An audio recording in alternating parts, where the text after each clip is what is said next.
Brought to you by CGTN Europe.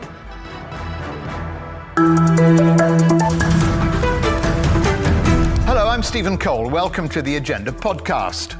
On this edition of the podcast, we're separating fact from fiction as we consider the role of the spy on the page and on the silver screen.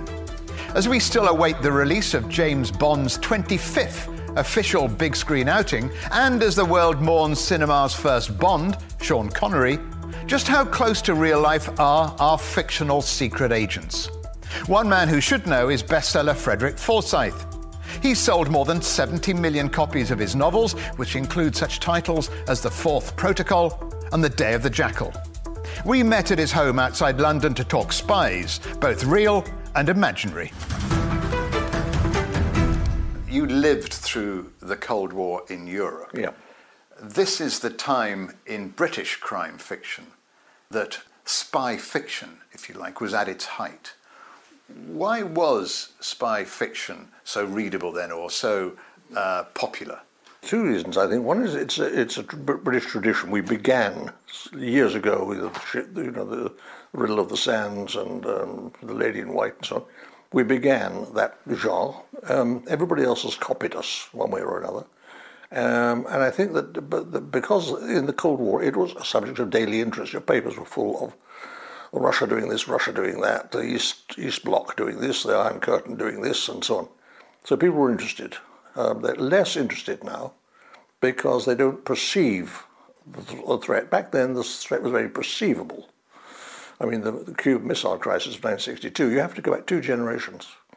So there are, 60% of the British population were not alive during the Cuban Missile Crisis or the assassination of Kennedy a year later. But then it was visible to all of us. We had clear enemies in the form of the Soviet Union and its arm, the KGB. And so it was very present to us. Now it's more remote, and therefore I think the interest is less.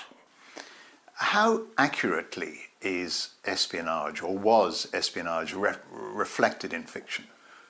Well, I mean, before Le Carre, he was the pioneer. Before Le Carre, probably not very accurately. Eric Ambler did a bit, but it was all spies were gentlemen, Ashenden, and they were Somerset Maugham, and he broke the mold by bringing in Alex Lemas. And dropped it to the street. Lemas was who? He was in The Spy Who Came from the Cold, which was John le Carre's. It was his third book, but it was his big breakthrough, and I think a very fine spy novel. And he sort of didn't portray it in any way as glamorous or Bondish, with men going around pulling out Walter PK pistols and shooting rival agents or anything like that. He portrayed it rather as it was, which was very secret, very hidden, somewhat grubby, about deception and betrayal, and basically about the story behind The Spy Who Came from the Cold was the destruction of a very dangerous rival. Inside the East German secret police, to destroy him by discrediting him in the eyes of his superiors. So a very sort of tortuous novel, but it set the mold for all the Len Daytons and the others. I came along later, but I didn't start with espionage. I started with an assassination attempt, followed by Odessa, which was the exposure of a German mass murderer, followed by mercenaries in Africa. I didn't actually get to espionage until novels 5 or 6, so I was a latecomer, very much so. But it was very, very germane and very contemporary. How much of your experience and what you saw went into those novels that you wrote about spying? Well, quite a lot. I had contacts in that world to whom I could go for advice and guidance, and sometimes I'd ask for a meeting. Never at either Century House, which was the house before Vauxhall Cross, never there. but usually in a restaurant somewhere. And I would say, look, I have in mind to write this, this, and this. What do you think? And sometimes he would say, not yet. It's still covered. Other times he'd say, yeah, it's usable. You can use it. I would sometimes invent, as I thought, an incident would go into the book, and be rewarded by being told, well, actually something very similar actually happened, and you can use it. So it's great. So fact and fiction blurring. Fact and fiction blurring, and in that world they can blur because strange things happen. There's what James Jesus Angleton called a world of smoke and mirrors. As an author of fiction, based on some ideas and some experiences you've had as a journalist at Reuters and in East Germany, are you being deceitful in creating a sort of romantic idea of a spy? Not just you, but I mean other authors. Deceitful, that's a good one. I wouldn't go, I don't know. One is trying to entertain, basically. I mean, that's the role of the storyteller. Storytellers go back an awful long way. The oldest profession in the world is not prostitution. It's telling stories. And so one's trying to tell us an interesting story that the reader will be, I don't know, fascinated by. If I thought I was possibly going to transcend something to do with this country's security, then I would ask for advice. But otherwise, no, I was free to say what I wanted. How would you describe the essential qualities of a good or bad spy? I mean, narcissism has to be one of them, I suppose. I'm not certain that because you know, if there was one single type, then one might say, well, there are rules to describe this type. But I don't think there is one single type. They're all different. They don't have anything in common? Virtually not. The capacity to deceive, and a talent to deceive, and a taste for deception, probably common. Is the day of the spy, therefore, a little bit dated? Because what you're talking about now is military intelligence, electronic intelligence, drones, a completely different world to the single man going over the wall in a carry novel. I think that's probably true, that of all the intelligence meeting information gathering going on, most of it now is hyper-tech. It's either eavesdropping or photographing, either from space or from long range, or the drones, which are providing a huge quantity of information about particularly terrorism in the Middle East. They're constantly patrolling overhead, unseen, but all-seeing, and controlled by a pilot in, for God's sake, Creech. Nevada or Air Force Base, Creech in Nevada. So if you're writing a novel in 2021 about espionage, what would the focus be? Oh, I think it would have to be the computer. I would have to be. Because... I can't see James Bond on a laptop. No. I don't think anybody would go to bed with anybody either. Nobody would go and see the film, wouldn't they? But I mean, Bond was ludicrous in the sense of, you know, going and finding the chief sort of bad guy who's going to spectre, who's going to destroy the world or something, and to be greeted by a "Good evening, Mr. Bond, we have been expecting you." I said, "That's a secret mission?" "Oh yeah, it lasted 7 seconds." No, But you must have enjoyed the Bond films. Oh yes, great fun, but nothing to do with espionage. Has the spy then had its day? He or she? No, I don't think so. It goes back to the Bible. You know, I mean, Gideon and his the war against the Midianites. He started with an expedition to spy on them. So no, it will have to go on because, I mean, it is just simply vital for a powerful nation like ours to know in advance what is being plotted and planned against it. And that's counterintelligence. The only way to do that, or one of the two ways to do it, is to go and invade the enemy's secret fortress and find out. Fact and fiction. Yeah. Coming together, beautifully. Very close, yeah, well, some stuff was very close to fact. Because, let's face it, the fact's best. I mean, if you can say, well, that really happened, it's even more convincing that I made it up. So there's the skill of the journalist and the writer coming together. Well, that's it. That's where the journalism came in. looking back, I could never have been the writer of what I wrote without the years in journalism. It taught me a lot, and particularly research, which is what journalists are supposed to do: find out what's going on, what's really going on, go past the political lies and distortions and the cover-ups, try and get at the real truth. And if you spend a career in journalism doing that, you can switch quite simply and say, well, I'm going to do it now, but when I get all this, I'm going to write a dispatch. But an extra long one, 350-page dispatch. but I'm going to just invent a bit.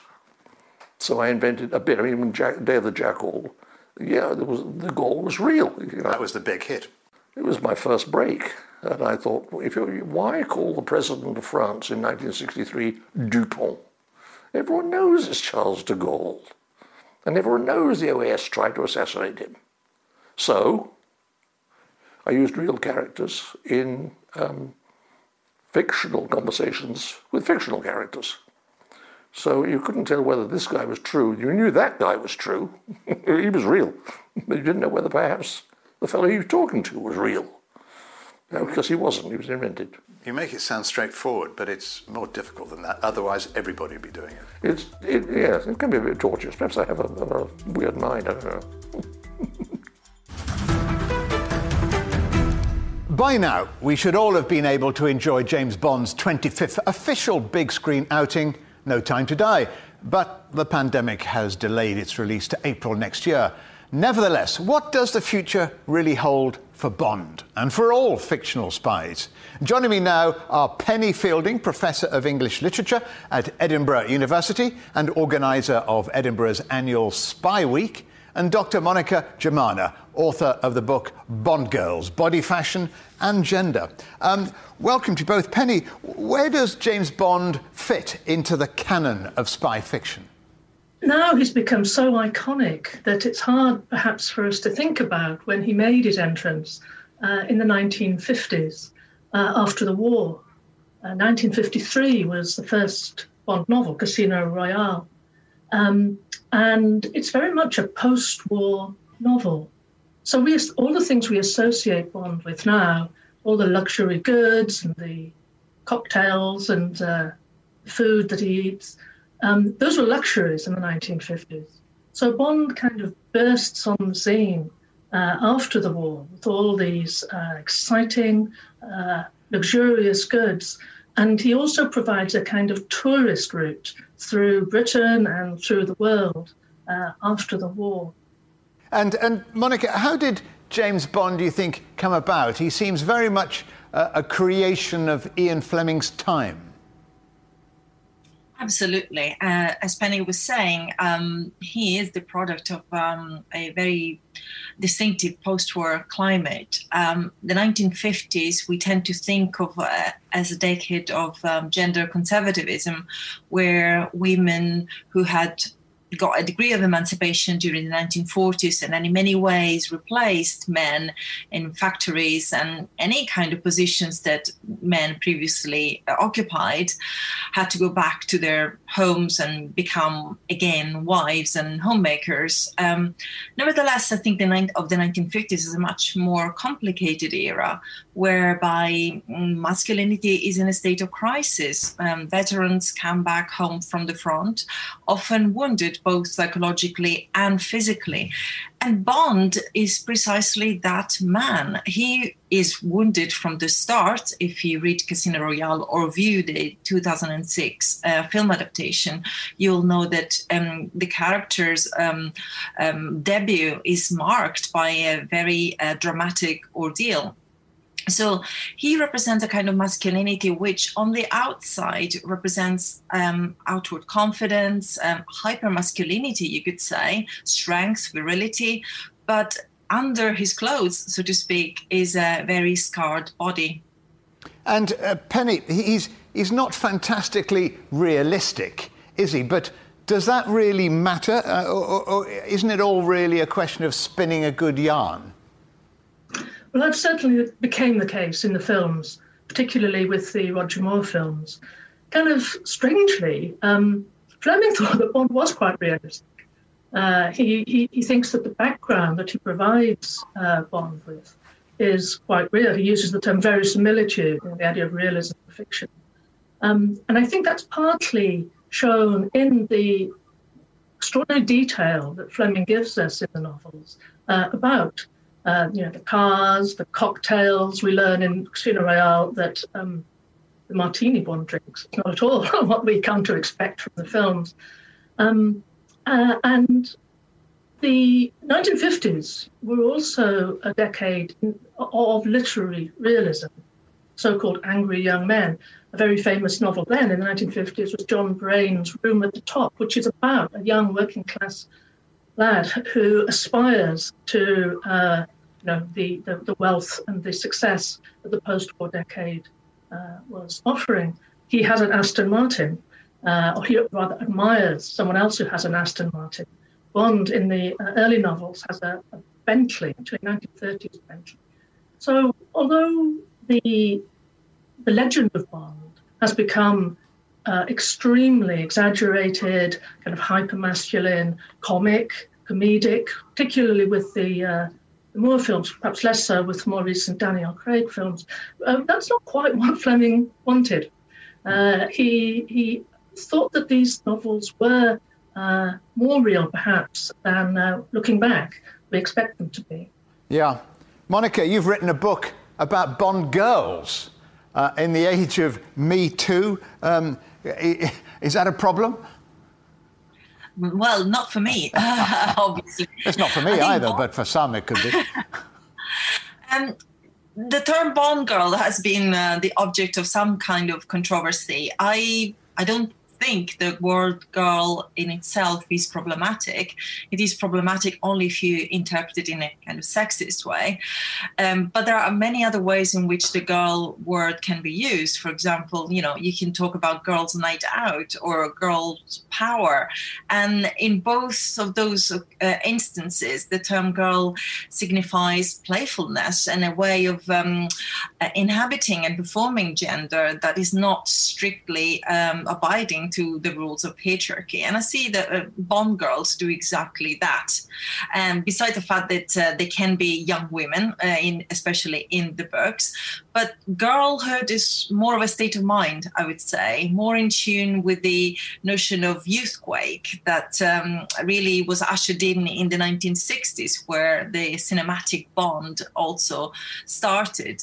So it really reflects an idea of independence, resilience, and a really more gender fluid way of thinking about womanhood, I would say. Is it really sort of unusual to have Bond girls, Bond spies? Because the two names I could think of female spies were Mata Hari and the sort of cartoonish Modesty Blaze. It's not really been a place traditionally for women spying. It's the sort of secretive man, the glamorous world of spying as created and apologised for by John le Carré. Well, historically, there were actually many women, many female agents who worked in the Second World War, and some of whom Fleming certainly had at the back of his mind when he was writing the character, for example, of Vesper Lind. So I don't think it's strictly true that historically there haven't been any female agents. And certainly what Fleming brings about is a range of female characters who are not just eye candy, although beautiful they certainly are. They have their own missions, and often they are either helpful to Bond as sidekicks in action, or they can be villains. And as villains, they will be, placing hurdles and obstacles. And we see that in many of the most memorable female characters in the films, from, say, Fiona Volpe in Thunderball to Xenia Onatopp in GoldenEye. Both of those characters do somehow give Bond a very hard time while enjoying the pleasures that he may afford them. On that theme, Monica, Jane Bond, the name's Bond, Jane Bond. Is that going to happen? Well, interestingly, in the next installment of the franchise, whenever that's going to be released, we are going to have a female 007, not a female Bond as such, but a female 007 played by Lashana Lynch. And I think it is very interesting to have more interesting female roles who have, an important part in the mission alongside James Bond.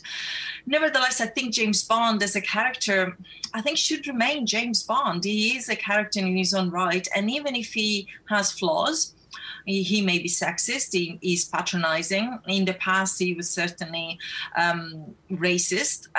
But we can still deal with that if we have characters on screen who play strong roles, who question and challenge those aspects of his character. And Penny, what about spy fiction in general? How healthy is that in 2020? Is there still room for spy fiction? Oh, very much so. In fact, spy fiction is kind of having a renaissance at the moment, partly with female spy novelists like Lauren Wilkinson, Ali Munro, August Thomas, and most famously Stella Rimington, who was head of MI5 and now has a career as a spy novelist. The spy novel is being reinvented,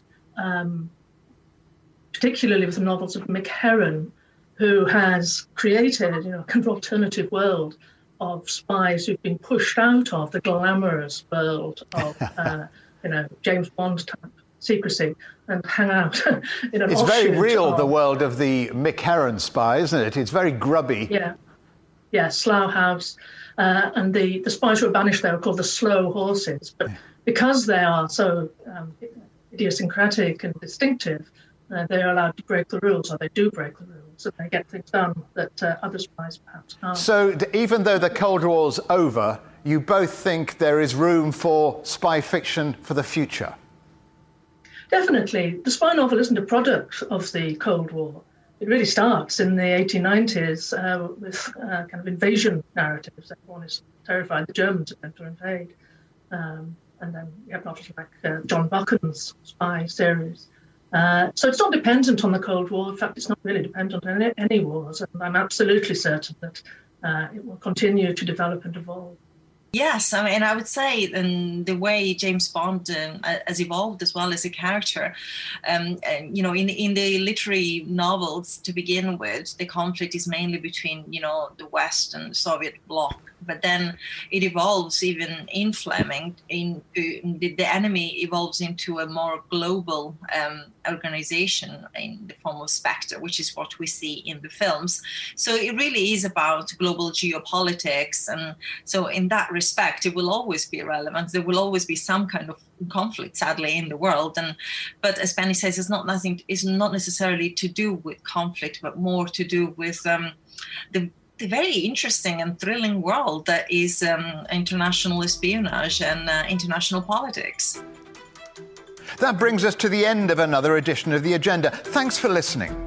We're taking a break next week, but we'll be back the week after when we'll be examining the state of relations between China and Europe with an exclusive interview with China's ambassador to the EU, Jiang Min. Remember, you can subscribe to this podcast on iTunes, Stitcher and Spotify. You can also find us on CGTN Europe Facebook, Twitter, Instagram and YouTube.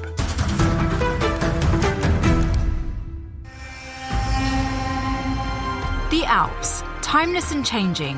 Every year we have to add an additional 80 steps. It's losing like 6 meters of ice every year. Spring is now 3 to 4 weeks earlier than it was 50 or 60 years ago. The restaurant is shifted with the glacier beneath it. Climate change, helping to push a hut over the border from one country to another.